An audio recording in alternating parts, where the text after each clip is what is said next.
Assalamualaikum warahmatullahi wabarakatuh.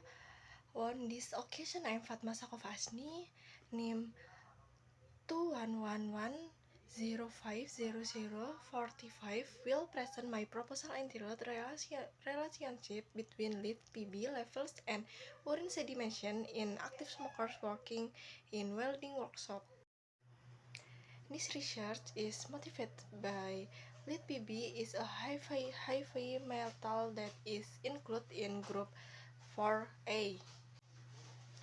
To see the impact of smoking, this can be done by measuring lead levels and looking at a person's urine sediment.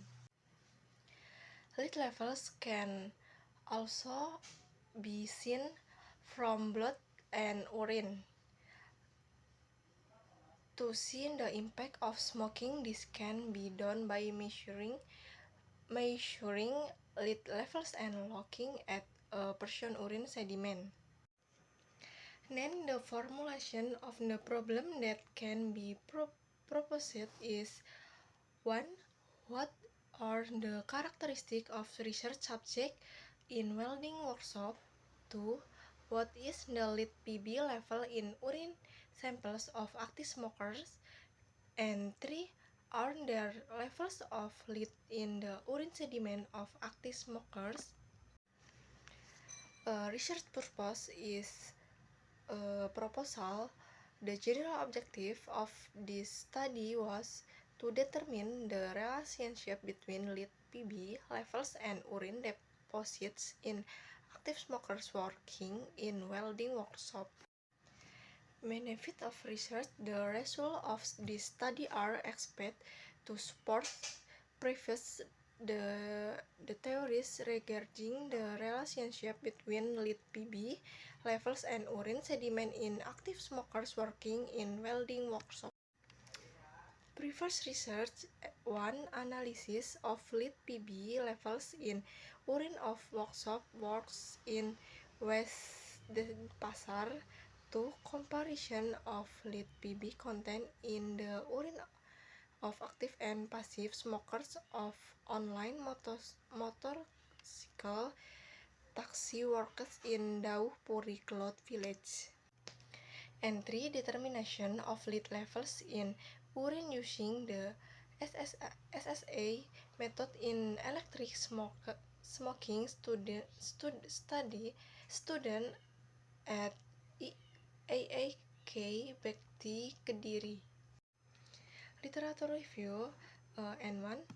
Exposure to cigarette smoke can cause serious illnesses and even death. The impact of cigarette smoke is a serious discussion by scientists. People who have a habit of smoking have a greater potential for exposure to lead PB than people who do not smoke.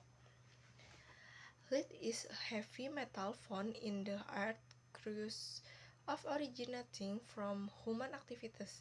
For example, emission from combustion gas in motor vehicle engines. Lead can enter the body through the respiratory system, digestive system, and skin contact. Lead exposure can be harmful to human health because it is toxic both directly and indirectly. Urine sediment is insoluble elements in urine that come from blood, kidneys, and urinary tract, such as erythrocyte, leukocyte, epithelial cell, cysts, bacteria, crystal, fungi, and parasites. Urine sediment tests or microscopic tests are used to identify sediment elements so that are used to detect kidney and urinary tract disorder. In addition, urine sediment test can also be used to monitor the progress of kidney and urinary tract diseases after treatment. The following is the theoretical framework of my research. The hypotheses that can be proposed in this study are: A. There is relationship between lead Pb levels and urine sediment in active smokers working in welding workshop.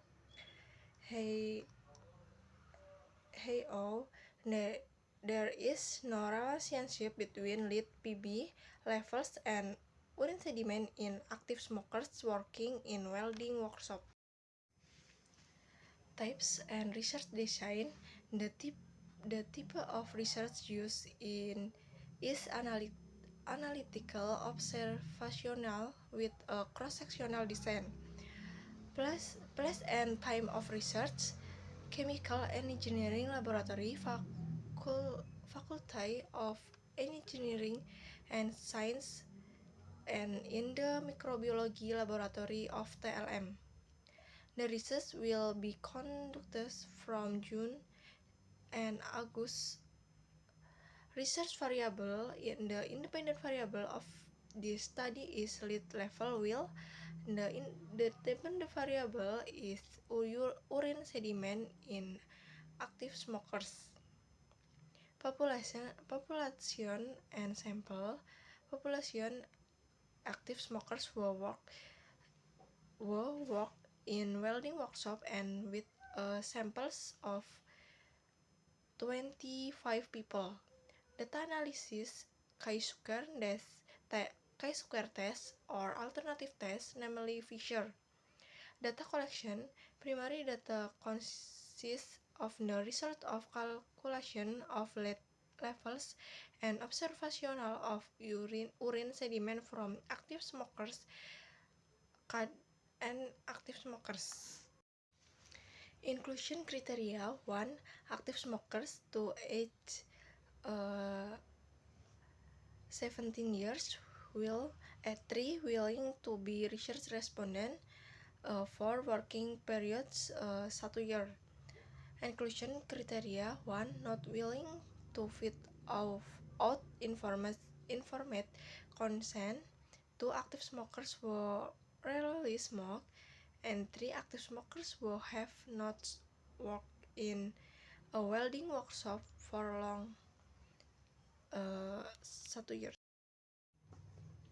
The following is an operational definition.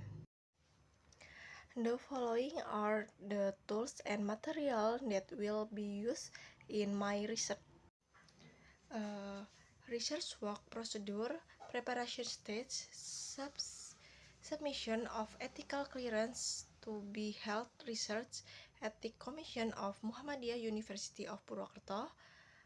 2. Carrying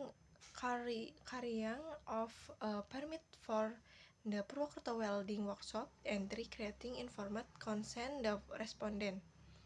Implementation stage 1. Explain the purpose and objective of conducting the research to respondent. 2. Provide informed consent to respondent. And 3. Providing a research